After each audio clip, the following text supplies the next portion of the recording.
16 বছর বয়স থেকেই সম্মতিতে সম্পর্কে অনুমতি চেয়ে সুপ্রিম কোর্টে জনস্বার্থ মামলা, বিষয়টি বিচারাধীন। এবার 18তে নয় 16তেই মিলুক যৌন সম্পর্কের ছাড়পত্র, আবেদন সুপ্রিম কোর্টে।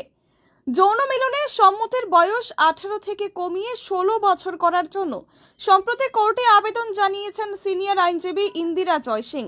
পক্সো আইনে 2012 এবং আইপিসির ধারা 375-এর অধীনে 16 থেকে 18 বছর বয়সী কিশোর কিশোরীদের মধ্যে সম্মতিমূলক যৌন কার্যকলাপকে অপরাধ হিসেবে গণ্য করার বিষয়টিকে চ্যালেঞ্জ করে লিখিত আবেদন জমা দিয়েছেন শীর্ষ আদালতে। ইন্দিরা জয়সিং যুক্তি দিয়েছেন যে বর্তমান আইনটি কিশোর কিশোরীদের মধ্যে সম্মতিমূলক রোমান্টিক সম্পর্ককে অপরাধ হিসেবে চিহ্নিত করে, যা তাদের সাংবিধানিক অধিকার লঙ্ঘন করে। তিনি বলেন, আইনি কাঠামো ভুলভাবে কিশোর কিশোরীদের সম্মতিমূলক সম্পর্ককে যৌন নির্যাতনের সমতুল্য বলে মনে করে। তাদের স্বায়ত্তশাসন, পরিপক্কতা এবং সম্মতি দেওয়ার ক্ষমতাকে উপেক্ষা করে। জয়সিং আরও বলেন, সম্মতির বয়স 16 এর বদলে 18 করার কোনো যৌক্তিক কারণ নেই। তিনি জানান, 70 বছরেরও বেশি সময় ধরে এই বয়স 16 ছিল, যা 2013 সালে ফৌজদারি আইন অনুযায়ী বাড়ানো হয়।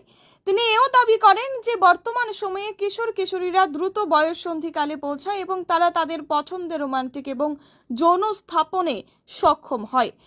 তিনি জাতীয় পরিবার স্বাস্থ্য সমীক্ষা সহ বিভিন্ন বৈজ্ঞানিক এবং সামাজিক তথ্য উল্লেখ করে বলেন, কিশোর কিশোরীদের মধ্যে যৌন কার্যকলাপ অস্বাভাবিক নয়। জয়সিং এর তথ্য অনুযায়ী 2017 থেকে 2021 সালের মধ্যে 16 থেকে 18 বছর বয়সী নাবালকদের পক্সো মামলায় জড়িয়ে পড়ার মতো ঘটনার সংখ্যা 180% বৃদ্ধি পেয়েছে। তিনি বলেন, বেশিরভাগ অভিযোগই অভিভাবকদের দ্বারা দায়ের করা হয়, প্রায়শই মেয়েটির ইচ্ছার বিরুদ্ধে, বিশেষ করে আন্তঃধর্মীয় সম্পর্কের ক্ষেত্রে। তিনি আরও বলেন, সম্প্রতিমূলক যৌনতাকে অপরাধ হিসেবে গণ্য করার বিষয়টি তরুণ যুগলদের লুকিয়ে থাকতে, বিয়ে করতে বা আইনি ঝামেলায় পড়তে বাধ্য করে, যা গঠনমূলক আলোচনা এবং শিক্ষাকে উৎসাহিত করে না।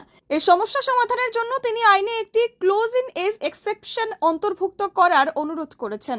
এর মাধ্যমে 16 থেকে 18 বছর বয়সী কিশোর কিশোরীদের মধ্যে সম্প্রতিমূলক যৌন কার্যকলাপকে পক্সো এবং আইপিসির অধীনে ফৌজদারি বিচার থেকে অব্যাহতি দেওয়া হবে।